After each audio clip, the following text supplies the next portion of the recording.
KLIF News and Information, 570 AM, 96.3 FM HD2. The following program is furnished by K1 International, LLC, and is responsible for its content. Now, from the fifth floor Cumulus Studios in downtown Dallas, it's time for Inside Real Estate. Here's your host, Michael Kruziniga.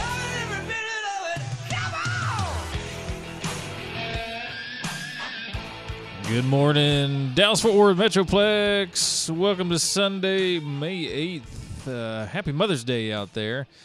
Hey, wouldn't be here without Mom, and happy Mother's Day to everybody out there, and none of us would be, would we? So hope all you moms out there are going to have a great day and really enjoy it. We appreciate all of y'all out there, all you moms out there. We appreciate you.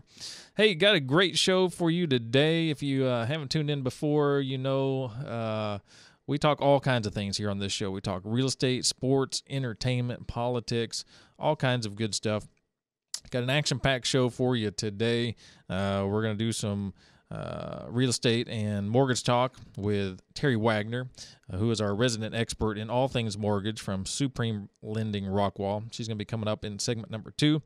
A little bit later in the show, we're going to be talking with our folks over at PermaPier Foundation Repair of Texas. You know, foundation repair is a big part of what we have to deal with here in the Metroplex because of our soils. And we're always getting good tips and information from our good friends and partners over there at PermaPier Foundation Repair of Texas. So we're going to be talking with them later in the show. And then what I'm really excited about at the end of the show, we got our entertainment segment, and we're going to be talking with a real American bad son of a gun, author Sean McFate. He's going to be on the show talking about his new book, Shadow War, a Tom Locke novel. This guy's got one heck of an impressive resume.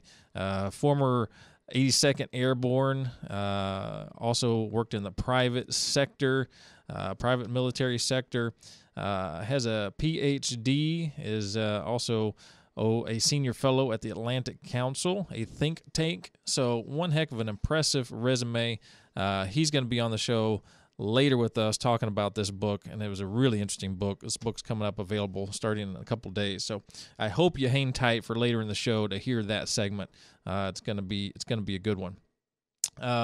One thing I wanted to talk about, folks, real estate wise, before we get going into the show, is I had an experience with a client of mine recently, and you know, this sort of thing happens from time to time. I want to talk to you about what I call negative goodwill, and we all know what goodwill is, and but you may not have heard this type of wording before, negative goodwill, particularly as it relates to real estate. And what I'm talking about is a lot of times people will list a home for sale on the market, and it will not sell for whatever reason, maybe a variety of reasons. And then again, they may list it a second time, and then it doesn't sell that time. And they may be a series of 90-day or 120-day listings. But for whatever reason, the property doesn't sell. And this can be for a variety of reasons, possibly marketing. The listing agent did not market the property very well. Maybe the price was a little bit too high. Oftentimes, it just boils down to horrible marketing and horrible pictures, which did not drive traffic to the listing, either public traffic or agent traffic, and we need a combination of both to drive to your listing and to get it sold. And so if we're not showing the property, we're not getting it sold. And so this happens quite often. And one of the specialties that I have is that, particularly having been in marketing and advertising for a long time prior to going into real estate, I know how to market something to get it sold. And this is a specialty that is kind of needed when you have a house that for whatever reason it didn't sell on the market. And a lot of times it has nothing to do with the fact that it's a great house. It may be a perfect house, well updated, ready to go. But if it was mismarketed, the listing was just not managed correctly, then you're sitting there wondering what's going on. Had this happen with a client. Listed with a couple of very well-known agents in the Dallas-Fort Worth area, teams, and didn't sell. I went in there, tried to figure out what was going on with it. The listing was honestly mismanaged, and to a degree, and so we needed to change the strategy on it. And we did that, and within the first week, we had a gazillion showings, and we got the offer that we needed, and got the home under contract. And the seller actually said, look, I really just didn't think it was going to sell. She's like, I thought something was wrong with the house. And we're talking about a house that was brand spanking new almost, only a couple years old. The thing was brand spanking new, ready to rock and roll. There's no reason why this house shouldn't sell. And she thought it just wasn't going to sell. And we got in there. We did what we needed to do. We marketed it in a very unique way and positioned the home in a very unique way. And we're able to get it under contract, folks. So just something very unique that we can do, changing the marketing strategy for your home if it has not sold in the past for whatever reason. And more than likely, it's probably not your fault. You just decided to go with whatever name you found and went with that agent, and it just didn't work out. But hey, now you know. And get with us. We can take care of you. Go to InsideRealEstateRadio.com. That's the website. Connect with us, and we'll be happy to take care of you. If your home was in that situation as well, been listed and just didn't sell for whatever reason. We'll be happy to come in, evaluate it, figure out why, come up with a plan and a strategy to get your home sold. We do that, and we do it pretty well. Hey, folks, Inside Real Estate Radio, we're going to take a short break. Then we're going to come on back with Terry Wagner. See you in a few.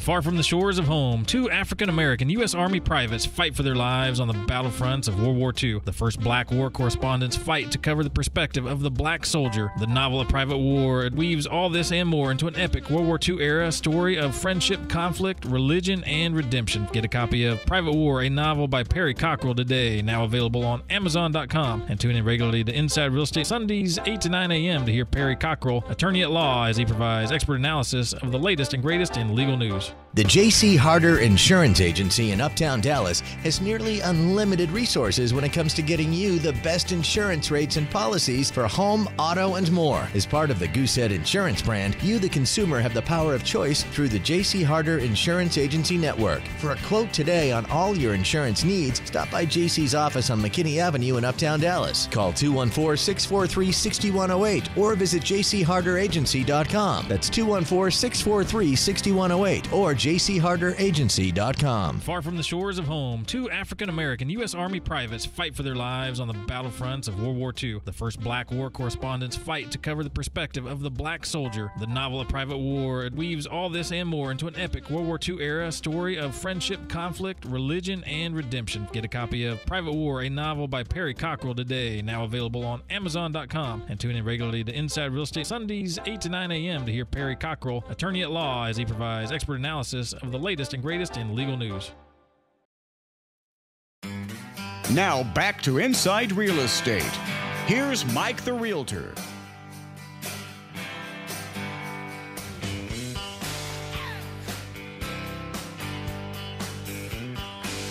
Hey, folks, we are back. It is Inside Real Estate with Mike Kruziniga, InsideRealEstateRadio.com. InsideRealEstateRadio.com is the website. Time for another mortgage segment. We got Terry Wagner here. Hey, phone number where she can be reached any day of the week. She answers the phone pretty much 24/7, 866-607-5667. And, of course, the website, RockyMartin.com, Rocky with an I-E, RockyMartin.com. Terry, how's it going? Good morning, Mike. I'm doing good. How about you? I'm doing really, really good. Good. So with the crazy market that we have right now where we're having to bid over list price, we're having not only multiple offers, and, sometimes you might question, well, do they really have multiple offers? But when they tell you they got 10 or 12 or 15 or 20 offers, really?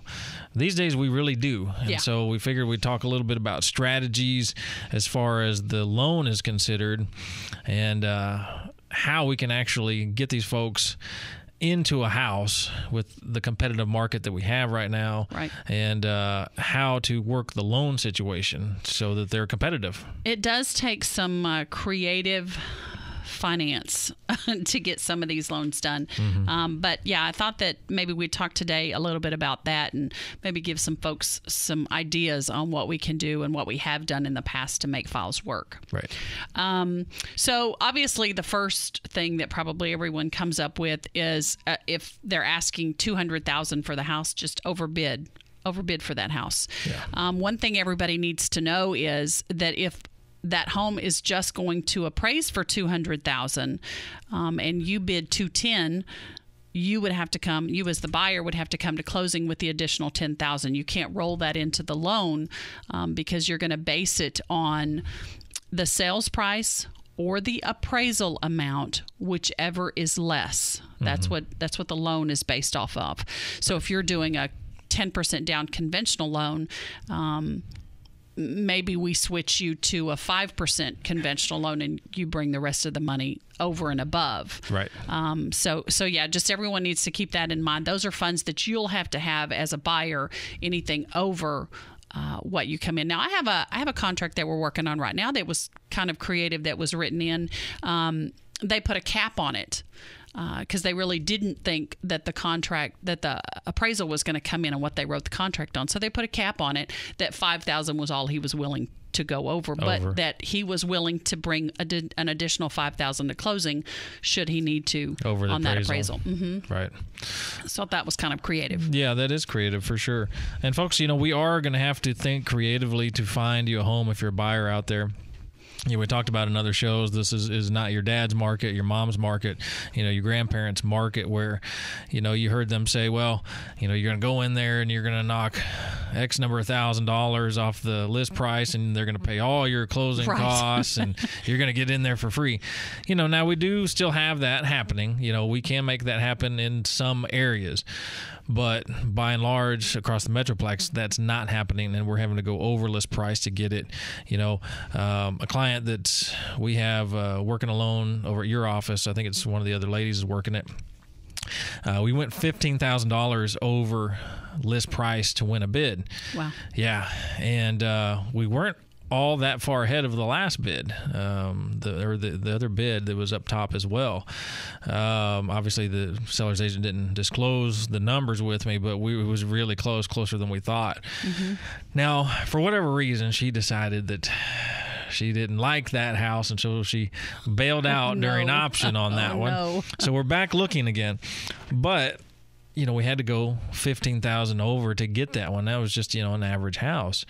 But the appraisals are not going to be caught up with us yet. So so folks, you're going to have to bring this money yourself to cover the spread. Well, and I also wanted to talk about that too, because we've talked about it many times, and that's all of the grant programs that we offer.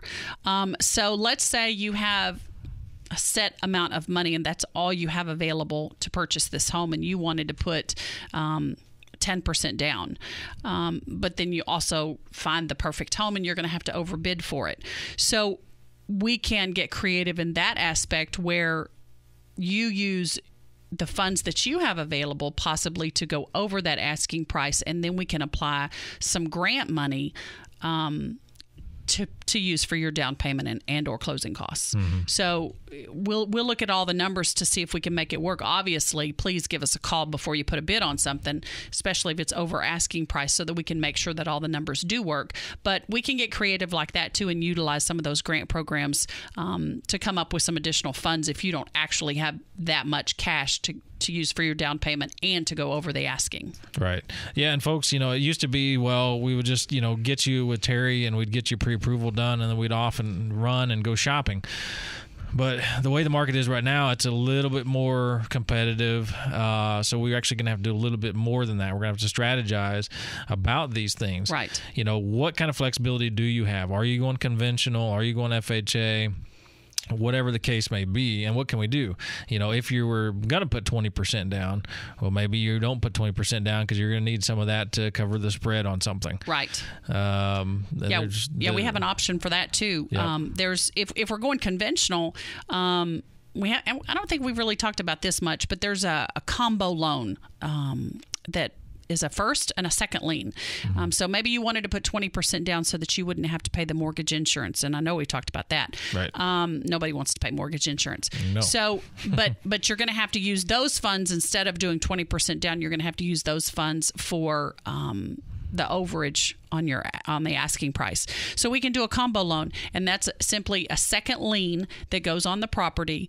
But because that first lien is still at 80%, we can call it an 80-15-5 or an 80-10-10, then that eliminates the mortgage insurance. Now, your loan amount's still going to be, you're going to have a first and a second, so your payment's going to be a little higher than if you were at 20%, but it's still going to eliminate that need for mortgage insurance. Right. So that's a good thing.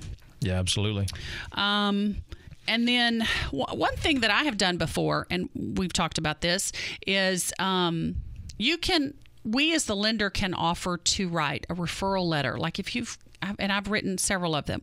If you've got a customer that has a hardship or a special need or something along those lines, or maybe they've just been looking for a house for over a year and they've put in 12 contracts, we write a heartfelt letter to go along with your offer so that possibly that seller would take some of those what we've said in the letter into consideration when they're making the decision on who to sell the house to. Right. And, sometimes that's going to make a difference. Yeah, occasionally it does, for sure. For example, if the homeowner is a veteran and one of the offers is a VA offer, they might actually go that way if the amount can get close to, the best one. Now, if it's 10 or 12 offers, and at the end of the day, business is business. But yeah, we've seen that happen a lot for sure. Right. Another thing we can do is, as a buyer, offer to pay the seller's closing costs, including title policy. In Texas, it's usually customary for the seller to pay for the owner's title policy. But so you be the one who offers to pay, as a buyer, to pay for the seller's owner's title policy. Because that's, that can be that's a pretty pricey expense fee that comes in selling your home. Yeah, it is. So I've had contracts before where the buyer paid up to $5,000 of the seller's closing costs. And that eliminates the issue then if the house doesn't appraise. Okay?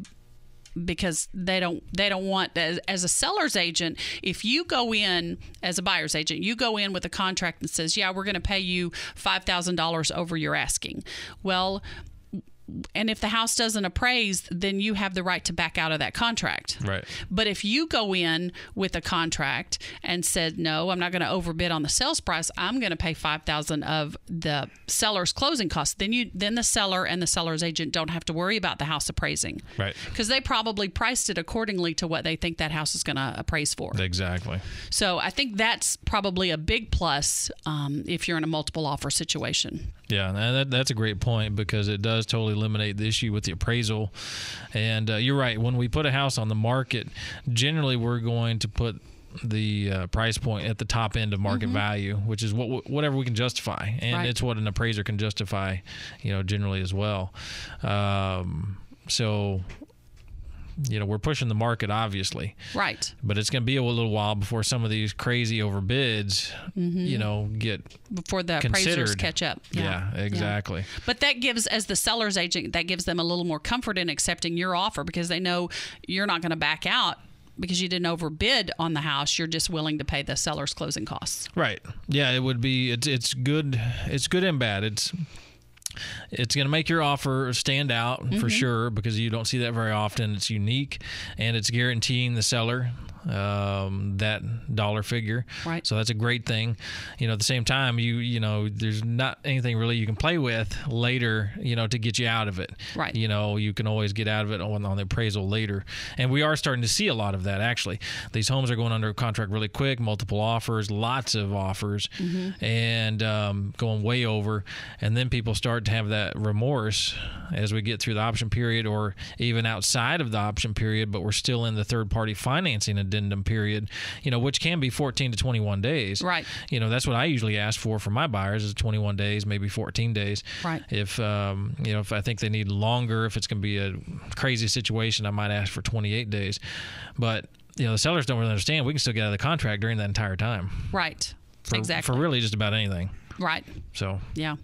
And then the last thing that I would just bring up is, if you're going out and you're going against multiple offers, please get completely pre-qualified before doing so. Just running your credit, that will get us on, at least on the highway. But we need to make sure that everything is there like we need it to be. We need all the income documents and everything else that we'll discuss during the application process. We need that to be sent in so that we can make sure everything lines out and that you are completely pre-qualified. So that we're completely ready to go when you have that contract. Right. I think that's extremely important, not just having someone pull your credit. Yeah, absolutely.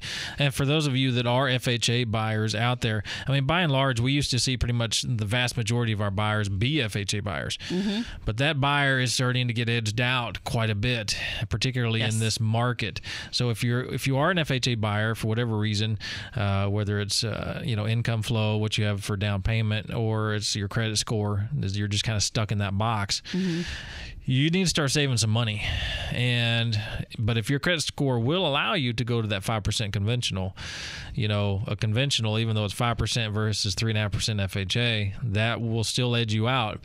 And you might, have 8 FHA offers and, just a couple conventionals. Mm-hmm. Well, you're going to be one of the ones probably the seller is going to pick. Right. So getting you over that little hump there, work on your credit report, get with Terry, get your credit score up, and save some money because it's tough right now for that FHA buyer, really tough. Right. Well, and FYI, if you're a first-time home buyer, you can do a conventional loan with 3% down.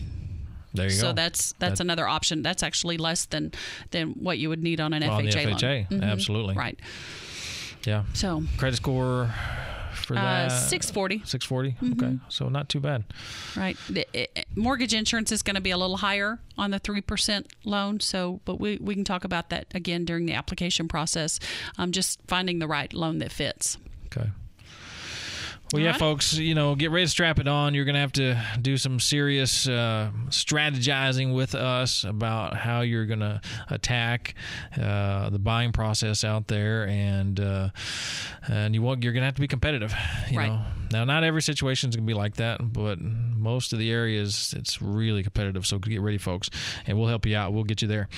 Hey, another great segment with Terry Wagner, our resident expert of all things mortgage. 866-607-5667 is the number. RockyMartin.com is the website. Folks, Mike Kruziniga, Inside Real Estate. See you in a few.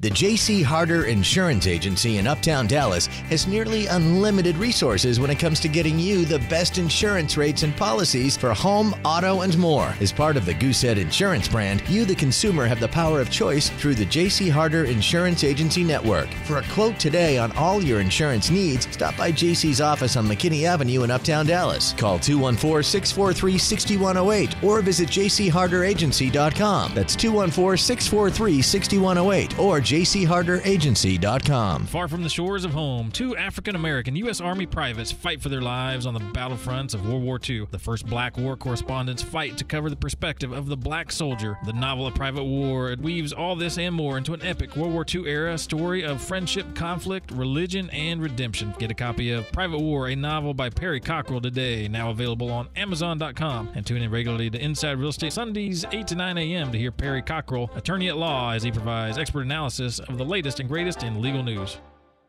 Now back to Inside Real Estate. Here's Mike the Realtor. Hey folks, we are back. It's Inside Real Estate with Mike Kruziniga, Inside Real Estate with Mike Kruziniga, website InsideRealEstateRadio.com. Time for another foundation segment.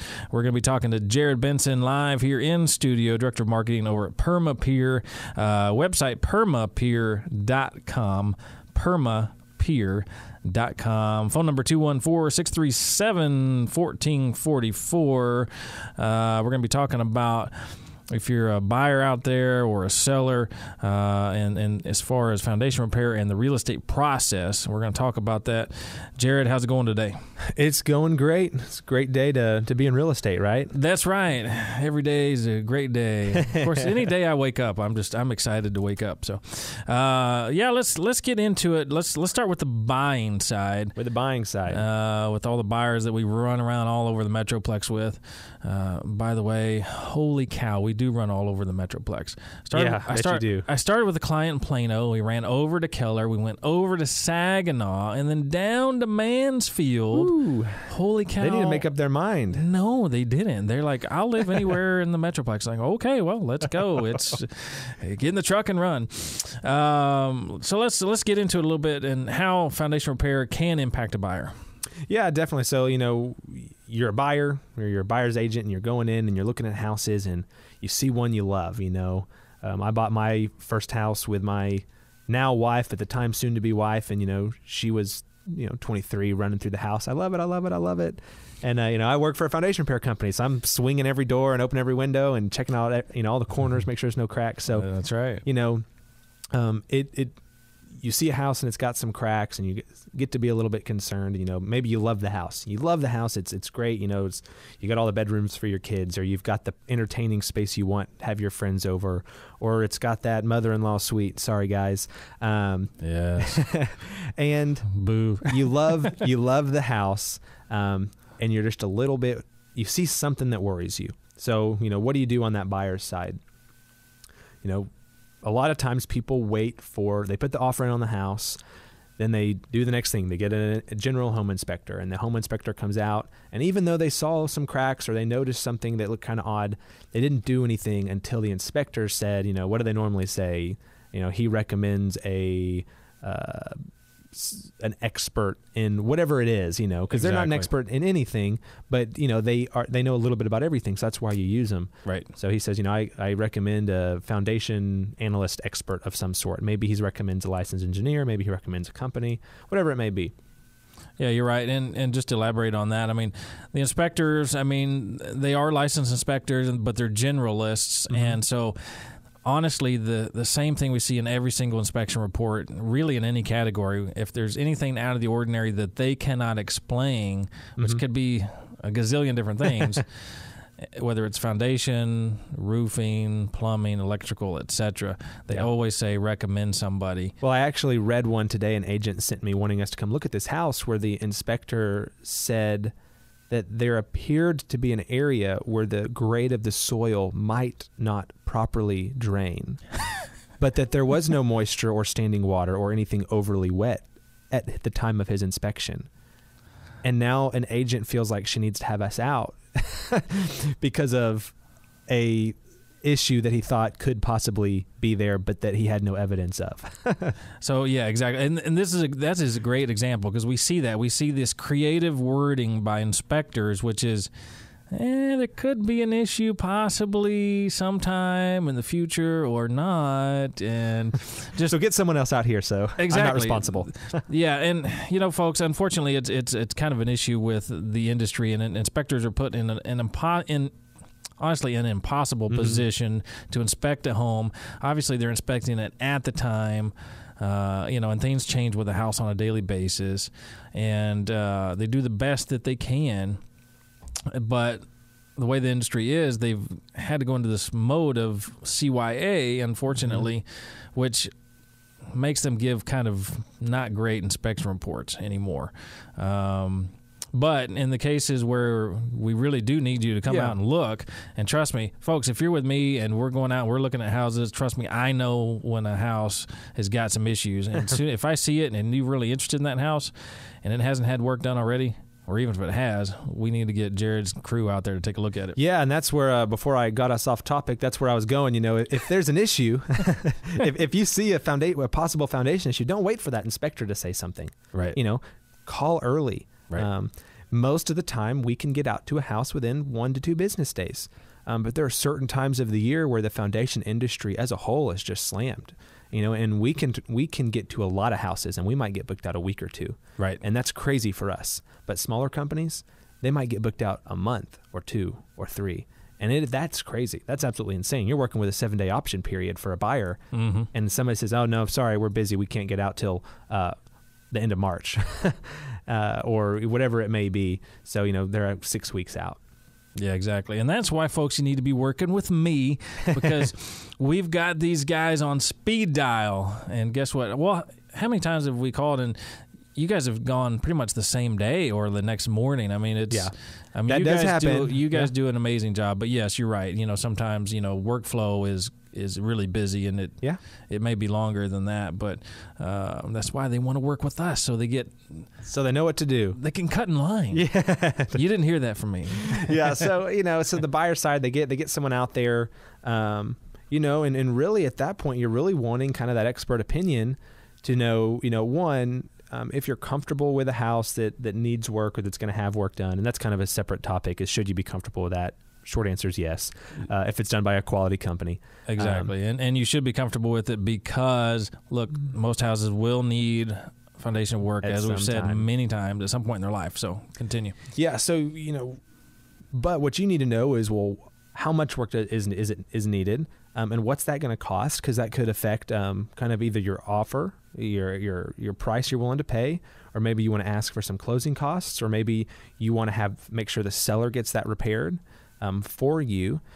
And that's kind of what you want to come into it as the buyer, saying, I need to figure out everything that's wrong, not just on the foundation side, everything, and that's why you might need other experts to come out, whether it's pest control or sometimes roofers or something like that. You want to know all the information you can to get the best deal and protect yourself when you're buying that property. Right.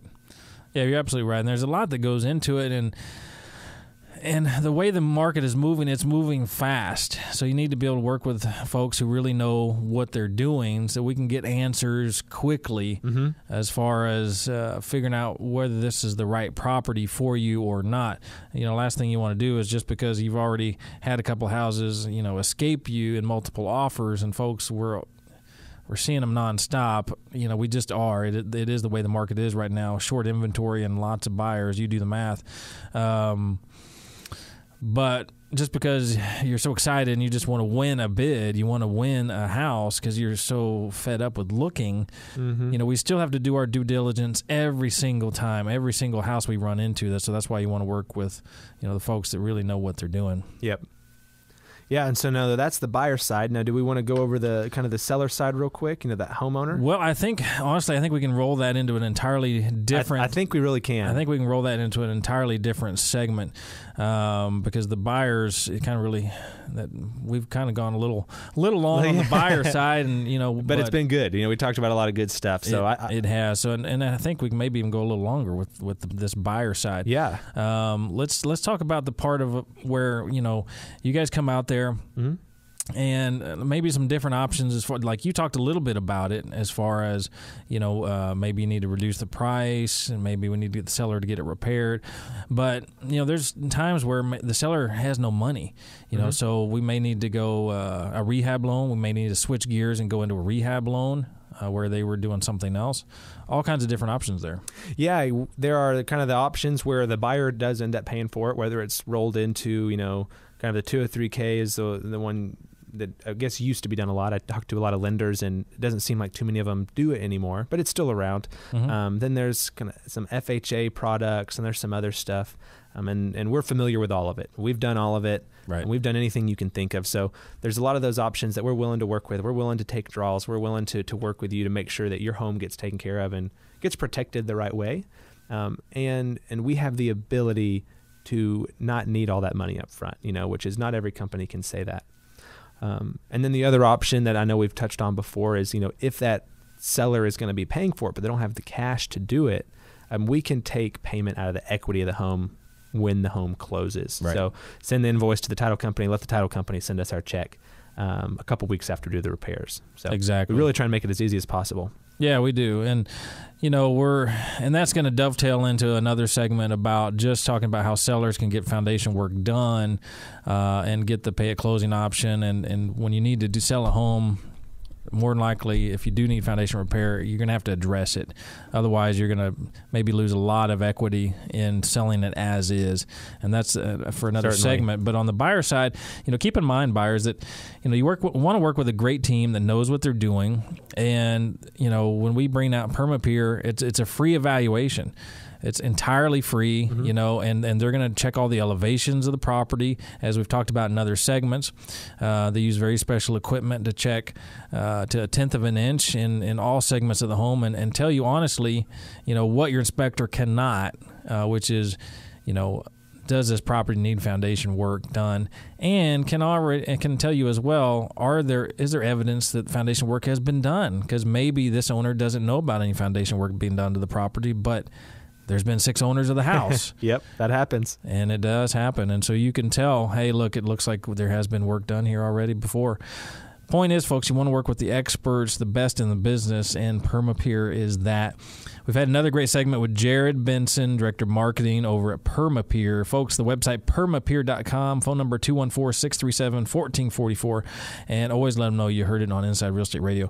Folks, we're going to be back in a second. Inside Real Estate, Mike Kruziniga. See you in a few. Sellers, how would you like your home sold guaranteed? Buyers, how would you like your bid guaranteed to win? Well, it's real simple. Call Mike Kruziniga with Chris Arnold Premier Realty and ask about their guarantee programs for both buyers and sellers. No one beats Mike's professional listing and marketing services for all price ranges, including luxuries and ranches. And few have the knowledge and patience to take first-time buyers from renting to home ownership in a tough market. Visit DFWMetroplexRealestate.com and mention you heard this on the radio. And listen to Mike Sundays, 8 a.m. on KLIF for Inside Real Estate. Far from the shores of home, 2 African-American U.S. Army privates fight for their lives on the battlefronts of World War II. The first Black War correspondents fight to cover the perspective of the black soldier. The novel A Private War, it weaves all this and more into an epic World War II era story of friendship, conflict, religion, and redemption. Get a copy of Private War, a novel by Perry Cockrell today, now available on Amazon.com. And tune in regularly to Inside Real Estate Sundays, 8 to 9 a.m. to hear Perry Cockrell, attorney at law, as he provides expert analysis of the latest and greatest in legal news. What is it about buying a mattress that leaves you feeling violated? Is it the pushy salespeople, the fake President's Day sale, or the fact that you know you'll regret what you bought as you do the walk of shame out of the mattress store? I'm here to tell you, those days are over. Hi, I'm Christian von Rickenbach, co-founder of Helix Sleep, where you can buy a mattress online, customized for you, for hundreds of dollars instead of thousands. Go to helixsleep.com, answer a few simple questions, and we create your custom sleep profile to build you the most comfortable mattress you'll ever sleep on. Your mattress will arrive at your door in about a week, and shipping is 100% free. You have 100 nights to try it out, and if you don't love it, we'll pick it up for free and give you a 100% refund, no questions asked. It's like it never happened. If you do love your new Helix mattress, keep it, and your dignity. That's why everyone from GQ Magazine to Forbes are all talking about Helix Sleep. Go to helixsleep.com/talkradio and get $50 off your order. That's helixsleep.com/talkradio. Now back to Inside Real Estate. Here's Mike the Realtor. Hey, folks, we are back. Inside Real Estate Sports and Entertainment. Mike Kruziniga here, your host. Hey, folks, it's time for the entertainment segment. I am excited about who I'm going to be talking to right here, right now. On the line calling in with us, we've got Dr. Sean McFate. We're talking about a former paratrooper, 82nd Airborne Division, went into the private military side.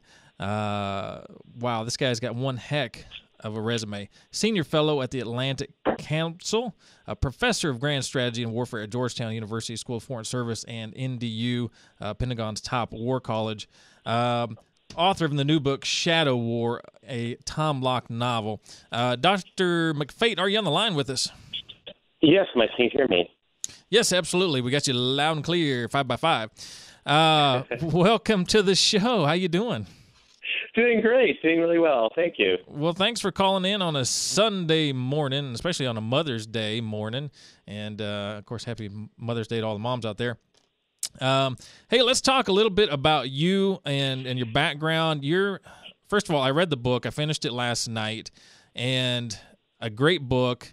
I really, really enjoyed it, and I want to talk about how it kind of shifted my perspective on a number of things. But, before we kind of get into all that, let's give the folks a little bit about your background, which is extremely broad. And, you're somebody, everybody I think out there would want to have to dinner because you've got so much in your background. Let's get to it. Well, thanks. That's very kind, Mike. It really is. Well, I served in the 82nd Airborne Division under very young, at that time, Lieutenant Colonel Stanley McChrystal and Colonel David Petraeus, who became generals that we know and love.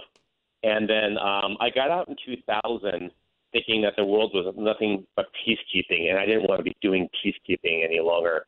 And I sort of fell backwards into the private military world, which is you think about Blackwater, it's much bigger than Blackwater. And I was working in Africa for many years, doing some interesting things on U.S. contracts, and did that for a while, and then got out of that, did some graduate work, went to Harvard, got a PhD from London School of Economics, and now I'm a professor of war and strategy at the Pentagon's War College and also at Georgetown.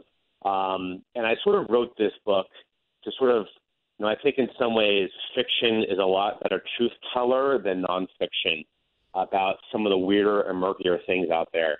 Right. And that's sort of how I got to the book. Right. Yeah, I felt like when, my perspective and, for maybe folks that are outside of the Beltway, in middle America, we don't necessarily have all of this inside news in our face all the time. And, I think middle America perspective on private military contractors is maybe a little bit jaded because of maybe just what comes out in the news cycles that's kind of bad press. And it's not all true. There's a lot of good to it. And the bottom line is PMCs work with our militaries and our governments as well as governments abroad and corporate interests, hand in hand, and are absolutely necessary.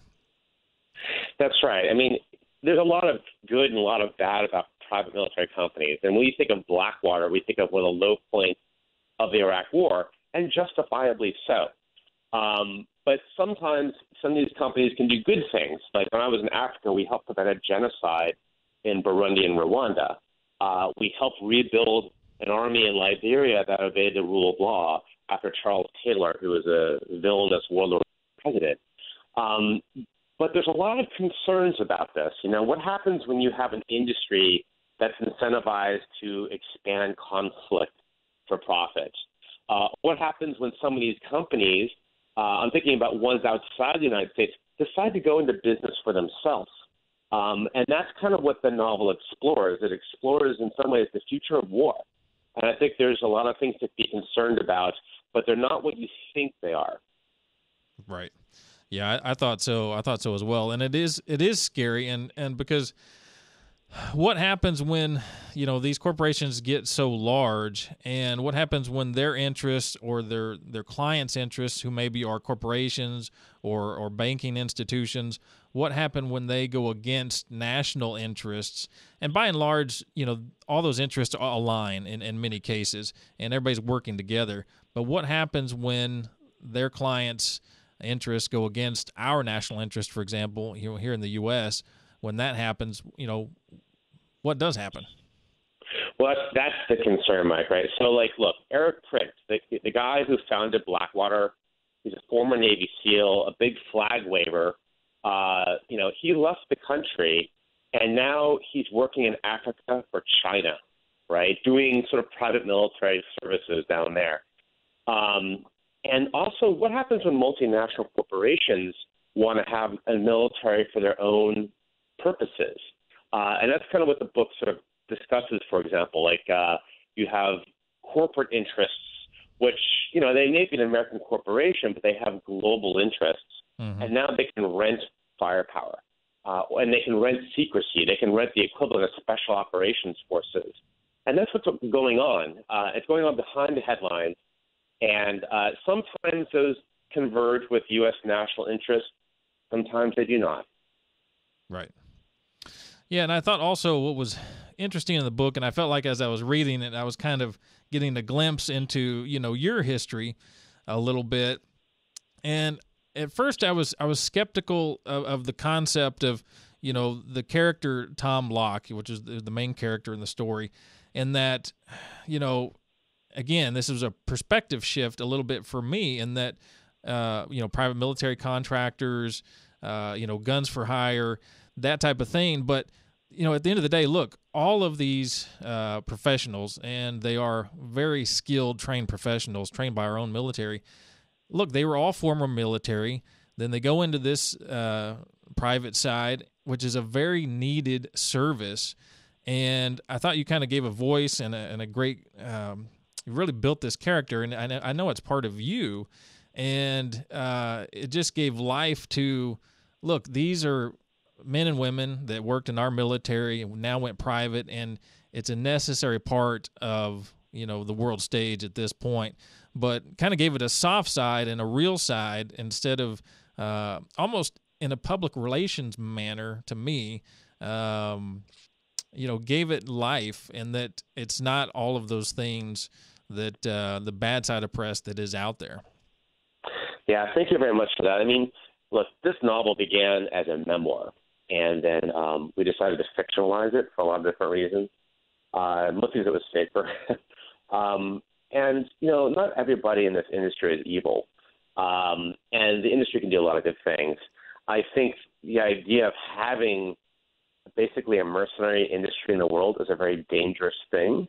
But not everybody, it doesn't always have to be used for bad. I mean, it's possible that, the industry could help buttress peacekeeping operations.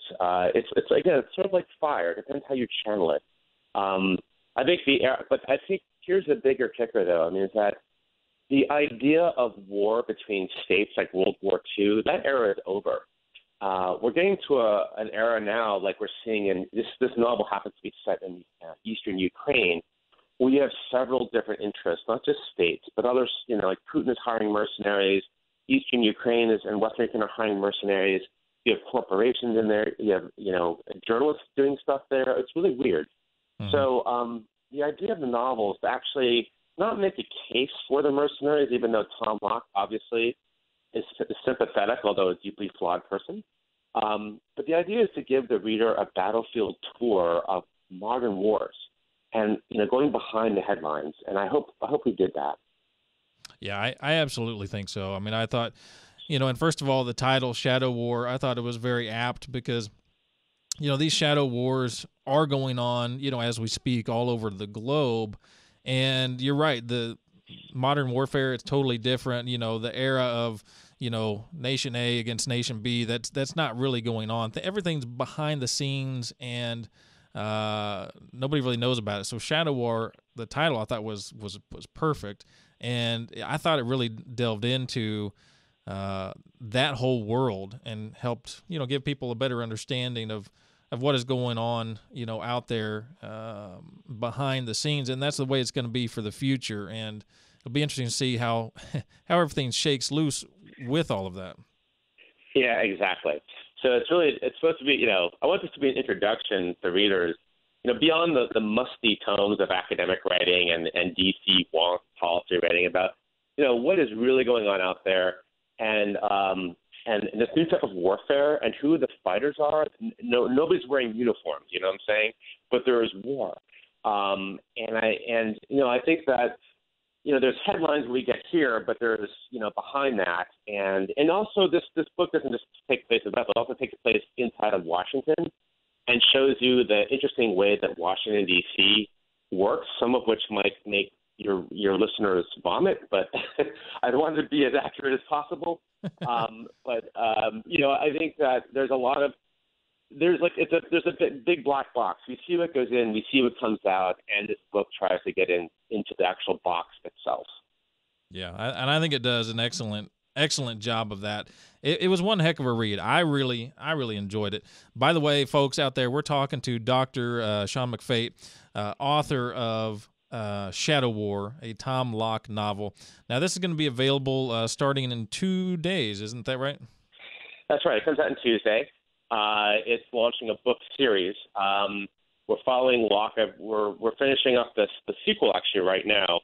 And it's sort of the idea is you sort of see the front lines of modern warfare through his eyes, but it also looks at the international intrigue and politics behind it. So it's not just like Jason Bourne punching himself out of every situation. There's that, but there's also like the different layers. CEOs working with presidents and lobbyists, and all sorts of other things going on too. It's not just it's a three-dimensional international spy thriller and action thriller. Yeah, exactly. I mean, a lot of those, they just kind of focus on that character and not necessarily all the details. I thought what this did was it kind of combined all of that. It provides that great character that you can, get behind and you're excited about, but it gets into the details and brings it into reality. For example, in the book, when you the oil. I mean, look, everything kind of all boils down to oil. And that was a huge part of the book. That's right. So it looks at how the relationship is between oil and war, oil and security. And look, the book is meant to be as realistic as possible. It's gritty, it's granular, it's detailed. Those who have been there will say, yeah, that looks right. This is not, this is not just pure fantasy and imagination. Again, this story is a memoir. So it's a look about like how, an oil wildcatter in Houston was working Congress and K Street with London to do stuff in Ukraine to buy, shale oil rights or whatever. And they can use now that you can get, private military companies allow corporations to have militaries. And they can do things with those militaries. And these are not like big tank battalions. Think of them more like special forces. Right. Covert operations, stuff that's not going to be on Fox or CNN, stuff like that. And that is what's going on every day.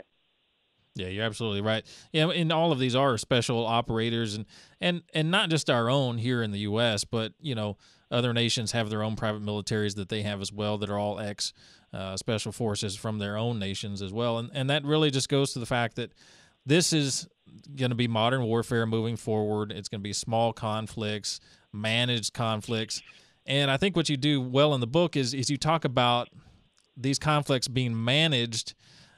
In some cases, maybe orchestrated, or if a crisis occurs, managing the crisis, but managing it through these private military contractors, that's really going to be how these conflicts are managed moving forward. And if the nation's militaries are needed more and more, it's just going to be outsourced to the PMCs. Yeah, I think so. I mean, I don't think the U.S. is ever going to do that, right? The U.S. has the greatest military in the world, even though the U.S. kind of also kick-started this whole industry in Iraq and Afghanistan, where half of the U.S. force structure there was contracted. Actually, people don't know that a lot. Right. But I mean, I think it's small, rich nations that are going to do this more, who don't have a strong military, or really like oligarchs, super rich people, corporations. They're going to become new types of international superpowers in a couple decades, unless something is stopped to stop this industry, which I don't think is going to really happen. So I think and the other thing about this industry, it's very international. It's not just like when I was in the industry, when I worked for a company, even though it was headquartered in the United States, it was like any other multinational corporation. Next to me were people from Mexico, from Africa, from New Zealand, you name it. And there is a global market pool of special forces guys who are looking to make some more money than they're making in their current country. And we're seeing this already. We're seeing like Colombian special forces, ex-soldiers turning up as mercenaries in Yemen, right? They were hired by Abu Dhabi to fight in Yemen. And we're seeing, big oil companies hire these types of, private military guys in places like Nigeria or other places in the world. So we're seeing this more and more. It's a globalized industry. It's like shirt making. Nobody makes just an American shirt. They're made from all over the world. Right. It's the same here. So it's like the T-shirt, but it's military firepower. Exactly. That's a good analogy. well, and I think it's going to be a double-edged sword. I mean, it's scary. We don't know what exactly is going to happen. You don't know who's to blame for certain things moving forward in the future, but at the same time, it's a necessary part of the landscape, managing conflicts in the future. PMCs can do things that our U.S. military cannot do. That's why they're there, and sometimes we need them to do those things. We need the plausible deniability. And at the same time, it's kind of if you're out there as an operator, it can be a thankless job. And I thought you kind of brought that perspective into the book as well. I mean, a lot of times PMCs are out there doing things that things go wrong. Nobody's coming in to help them.